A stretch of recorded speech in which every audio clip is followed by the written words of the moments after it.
आपने कुछ अर्सा कबल रावलपिंडी से गिरफ्तार होने वाले 2 बंदों के बारे में तो सुना होगा, जो कब्रों से इंसानी गोश्त निकाल कर खा जाते थे। वो तो गिरफ्तार हो गए और अब जेल में है, क्योंकि हमारा मुल्क एक इस्लामी और इंसानी हमदर्दी रखने वाला मुल्क है।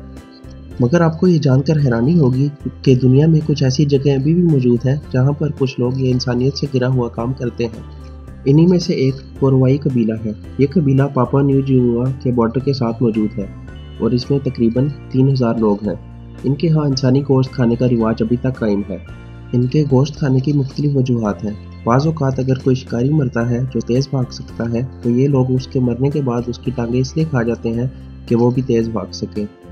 इनके यहाँ एक रिवाज ये भी है कि जब इनका कोई बुजुर्ग मरता है तो वो उसे खा जाते हैं, क्योंकि उनका मानना ये है कि अगर वो उसे ना खाएं तो उसकी रूह दुश्मनों के कबीले में जाकर उनकी मदद कर सकती है।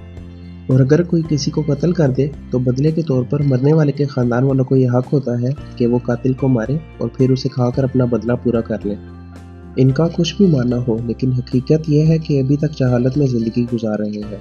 ये जंगल में ज़्यादातर दरख्तों पर घर बनाकर रहते हैं। इनका कोई मज़हब भी नहीं। इनके मुताबिक ये ढोल पर डांस करते हैं और जिन्नात इनके कान में आकर कुछ बताते हैं और फिर इस पर ये अमल करते हैं। इनकी ज़िंदगी का गुजारा ज़्यादातर अभी तक जंगल में शिकार करके ही होता है, जिसके लिए ये हथियार खुद बनाते हैं, जैसे कि ये तीर कमान, जिसे इन्होंने महज एक रस्सी और लकड़ी से बनाया है। अगर इन्हें कोई जानवर ना मिले तो फिर ये सब्जियां खाकर गुजारा करते हैं।